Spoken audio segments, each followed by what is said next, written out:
You are angry, Spice. What are you? I'm just... Exactly. You know what? Brandi, let me tell you something. What? You do not... away. Don't talk about my babies. I will kill you. Oh gosh, it was a room against me. So if you guys, I'm in a cast sitting in a chair, you're in my face, I'm gonna knock you out. Taylor, I'm gonna ask you to leave my house. You should go. You should go. That's Brandi. rude. No! Excuse me. You. You didn't fucking hit on me, sicko. No, stop. You stop. Brandi Glanville, tall, sharp-tongued, and unapologetically volatile, once embodied everything reality television promised. On The Real Housewives of Beverly Hills, she was chaos and comedy in equal measure, a lightning rod who could turn a wine night into a televised war. Fans loved her blunt humor and lack of filter. Critics called her destructive. Now 6 months down the road. I can talk you all day long. I just don't want to lose my voice. Because you can just go. Well, people are telling me it was, and I'm watching. I had no idea. This is the point. I believed you. Listen, you're very good at getting people to believe you. I know. Thank you so much. You won an Emmy. That's really... Brandi! What do you actually want? I want to have fun with you again. Well, then you have to apologize. Are you going to apologize to me? At her peak, Brandi was Bravo's golden wildcard, magnetic, messy, and money-making. But as the seasons rolled on, that spark turned into a slow-burning fuse.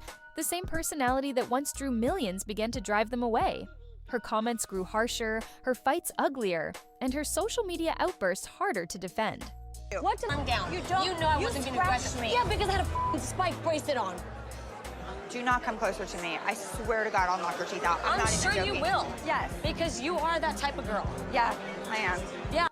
I never said that So I everybody wasn't. else is judgmental. We're all judgmental. Then shut the up. No, you. You. I'm not shutting the up. The last time I smoked pot, I was with you, so let's not pretend like we're angels. You don't get drunk on your birthday, or you just smoke pot? No, Got I don't. it. No, I actually Yeah, didn't no. have my birthday. I don't walk around naked All right, with a tampon string hanging out. You know, I don't get your period anymore, bitch. Do that one second. No, I want to stop talk to my it. sister for a second. Wow, Stop don't that. f***ing touch me. Don't you Wow, really? Don't touch me. do that. Don't f***ing touch me. Today, Brandi's name sits alongside lawsuits, health crises, and social media spirals. What began as reality TV stardom devolved into a case study in self-sabotage, proof that fame, once gained, must be managed with care or it consumes its creator. This is the deserved downfall of Brandi Glanville, a story not about one scandal, but a pattern of unrestrained impulses, public unraveling, and a woman who never learned the art of silence. Before the controversy, there was charisma. In the early 1990s, Brandi was a working model, appearing in high-fashion magazines and walking runways across Europe. She was striking, statuesque with an attitude that matched, but it was her sharp wit, not her looks, that later caught the camera's eye. When Bravo launched The Real Housewives of Beverly Hills in 2010, it was built on glamour and control. Brandi's arrival in Season 2 was a jolt to that formula. She was unpolished, loud, and utterly fearless. Instantly, she became the cast's disruptor, exposing hypocrisy and calling out her wealthier co-stars with biting honesty. Viewers found her refreshing, the underdog among diamonds, and the ratings showed it. By Season 3, she'd gone from friend of to full cast member. But her rise came with a dangerous dependency on drama. Each episode demanded escalation, and Brandi delivered. Fights with Adrienne Maloof, Lisa Vanderpump, and Kyle Richards became cultural moments. Her one-liners trended online. But her greatest strength, speaking without a filter, also became her curse. When the line between truth-telling and cruelty blurred, audiences began to recoil. What had once been entertaining started feeling uncomfortable. Brandi built her fame on controversy, not realizing that in television, the same fire that lights your career eventually burns it down. Fast forward to 2023. Brandi, now a veteran of the franchise, joined the Real Housewives Ultimate Girls Trip, Morocco, a crossover meant to celebrate Bravo's biggest personalities. It was supposed to be her comeback. Instead, it became her public undoing. Midway through filming, multiple reports confirmed she was removed from production after a confrontation with Caroline Manzo. Official statements cited an abundance of caution, but tabloids filled in the blanks. Allegations emerged of inappropriate physical contact and unprofessional behavior on set. Production wrapped without her, co-stars avoided comment. The narrative was clear. Brandi had crossed another invisible line. In the world of reality TV, being asked to leave mid-filming is catastrophic, a signal that the star is no longer manageable. And for Brandi, that moment in Morocco became symbolic. The network that once celebrated her unpredictability now saw it as risk. The woman who made drama marketable had turned it toxic. When Page Six and Variety ran the headlines, Brandi Glanville removed from set, the message was unmistakable. The network was done cleaning up after her. We are never, ever going to see this season of Ultimate Girls Trip because now Caroline Manzo, formerly of Real Housewives of New Jersey, is suing not Brandi Glanville, but Bravo. So by now you've heard so many different versions of what may have happened in Morocco. Basically, what Caroline is accusing Brandi of in the lawsuit is her forcing a kiss on her and other damning claims. But she's not suing Brandi, she's suing Bravo production companies. Caroline Manzo is claiming that they were supplying the ladies with alcohol and even they were encouraging Brandi's behavior. Brandi, since this whole debacle has happened, has also reiterated very similar accusations in her own statements. Weeks later, what had been whispers became formal accusations. Caroline Manzo filed a civil lawsuit alleging assault and emotional distress during the Morocco trip. The suit was explosive. It cited unwanted physical contact and named both Brandi and the production company. Brandi denied everything, insisting she was being unfairly painted as the villain for dramatic effect. Yet in legal filings, perception often outweighs proof. Even without a criminal charge, the optics were ruinous. Her peers stayed silent. Bravo distanced itself, sponsors backed away. Brandi's professional reputation, already fragile, now carried the weight of a formal legal case. For a woman who'd built her empire on outspokenness, silence became the only option left. But by then, silence couldn't save her. The damage had become part of her brand. In true Brandi fashion, she fought fire with fire. Within months of being named in Manzo's case, she hinted at her own legal counteraction. On social media, she accused Bravo and Andy Cohen of exploiting her vulnerability for ratings. Then came formal filings. Claims of defamation and emotional distress against the network. The move made headlines but didn't earn sympathy. To many, it looked like chaos disguised as strategy. Soon after, her own legal counsel began withdrawing. Court records showed multiple attorneys filing motions to quit, a red flag in any serious case. Behind the scenes, insiders whispered about unpaid fees, emotional volatility, and impossible communication. Whatever the cause, the image was devastating. Even her lawyers were walking away. What Brandi likely saw as an act of empowerment read as desperation to the public. Every tweet defending herself reignited the very controversy she wanted to end. Each appearance on podcasts or interviews only deepened the perception that she was spiraling, not strategizing. Litigation can clear a name, but only when backed by composure. Brandi's courtroom battles instead became proof of her instability. Then came the pivot no one expected, a sudden health scare that played out entirely online. In early 2024, Brandi posted photos showing her face red and swollen, claiming she was suffering from angioedema, a rare and dangerous condition that causes severe swelling. She described hospital visits and mounting medical bills, begging followers for understanding. I don't remember a day when I haven't cried, so leave me the alone. I can actually see where the thing or whatever it is, it lives. So what happens when my face is sinking in? And when I touch some area, it jumps to the other side. I am so sick of the narrative that I'm sitting around having plastic surgery all the time. First of all, I can't afford it if I wanted it. I don't socialize, I don't go out, and I'm just spending all of my money on trying to figure out what's wrong with me. How much money would you say you've spent on this? Over $70,000. Whoa. From a CAT scan to an MRI to antibiotics, the 52-year-old says she's been in and out of the hospital over the past year and a half, trying every test under the sun to solve her medical mystery. Initially, fans rallied. The comments were filled with concern and kindness. But as the posts multiplied, dramatic selfies, frantic captions, emotional videos, sympathy began to shift toward confusion.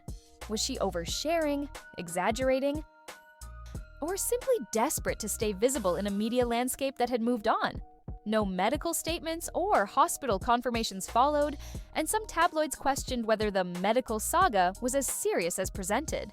It became another chapter in her pattern, genuine struggle blurred by theatrical presentation.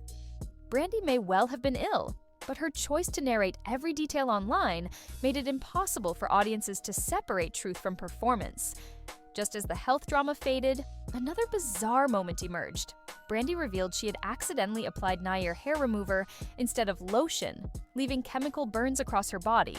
She documented the entire ordeal, showing her injuries on Instagram, joking about the pain, and turning the moment into content. Fans were horrified. Doctors online warned her to stop self-treating. Yet she doubled down, using humor to deflect concern. The clip went viral, not as sympathy, but mockery. Memes spread, headlines mocked her recklessness.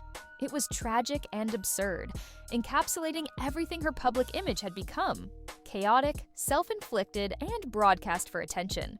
In that moment, Brandi's reputation crossed a final threshold. She wasn't just controversial, she was pitied. As 2024 rolled into 2025, Brandi's legal saga collapsed. Multiple court filings confirmed her attorneys had withdrawn from representing her in various cases, including her claims against Bravo. For legal teams, withdrawing mid-litigation is drastic. It often signals uncooperative behavior or inability to pay. The pattern repeated across jurisdictions, cementing the perception that Brandi's professional relationships, like her personal ones, were unsustainable. Entertainment press spun it bluntly.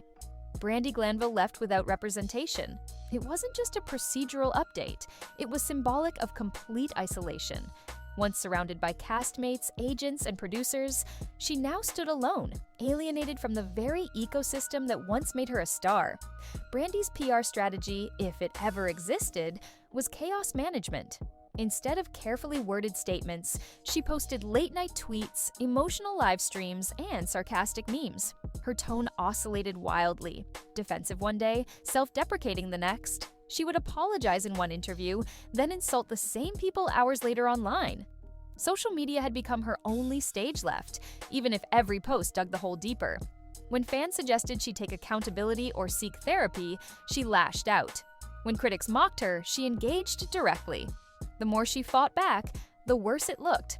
At its peak, Brandi's online presence turned into a case study in self-sabotage, proof that in the attention economy, silence is sometimes the only winning move. By mid-2025, the consequences were tangible. Invitations stopped. Panels and conventions quietly removed her name. Brand partnerships, once her side income, vanished completely. Behind the scenes, production companies labeled her uninsurable. Networks require cast members to pass legal and reputational vetting. Brandi no longer could. Even her podcast struggled. Guests canceled, sponsors disappeared. The Hollywood machine, once addicted to her unpredictability, now rejected it. This wasn't cancel culture, it was consequence culture. She'd become too volatile to employ and too public to ignore. The silence from Bravo, once her lifeline, was final confirmation. Brandi Glanville was no longer worth the risk. As opportunities dried up, Brandi leaned into vulnerability. She posted tearful videos discussing depression and suicidal thoughts, admitting she felt abandoned and misunderstood. At first, fans empathized, but even this narrative turned erratic. Sincere posts mixed with insults toward critics or emotional contradictions. The cycle of outburst-apology-outburst continued, and soon, compassion gave way to fatigue. Mental health is human, but online it becomes performance when not handled carefully. And Brandi's every confession felt public by design. Another attempt to reclaim relevance through rawness. Her pain may have been real, but her delivery blurred the line between authenticity and spectacle. Even friends urged her to step away from social media, advice she couldn't or wouldn't take. It was the saddest chapter yet, a woman genuinely hurting, but unable to heal privately. By now, the pattern was unmistakable. Every phase of Brandi's career followed the same rhythm: rise, conflict, backlash, apology, repeat. On Rob, that cycle was profitable. Off camera, it was unsustainable. Her refusal to evolve made redemption impossible. Where others reinvented themselves, Lisa Rinna pivoting to fashion, Teresa Giudice rebuilding her image through consistency, Brandi doubled down on chaos. Each comeback attempt reignited the same issues: impulsivity, defensiveness, and refusal to accept blame. She wasn't being punished for one mistake. She was living out the consequences of never learning from any. Brandi Glanville's downfall wasn't a single event. It was an accumulation of choices. Each scandal, lawsuit, and tweet chipped away at her credibility until there was nothing left to save. Her story is not unique in Hollywood, but it's brutally instructive. Reality television rewards extremes: anger, conflict, candor, but only for a time. When the performance becomes the person, the network moves on. In the end, Brandi's destruction wasn't orchestrated by producers or enemies. It was self-authored. She wanted to be seen, and she was, constantly. But fame without self-awareness isn't visibility, it's exposure. And exposure, unfiltered and unending, is a kind of erosion. So when people ask, what happened to Brandi Glanville? The answer is simple: nothing sudden, nothing unfair. Just a long series of preventable mistakes, played out for an audience that finally had enough. Brandi Glanville's story isn't just about a fall from grace. It's about what happens when the performance never stops, and the spotlight finally burns out.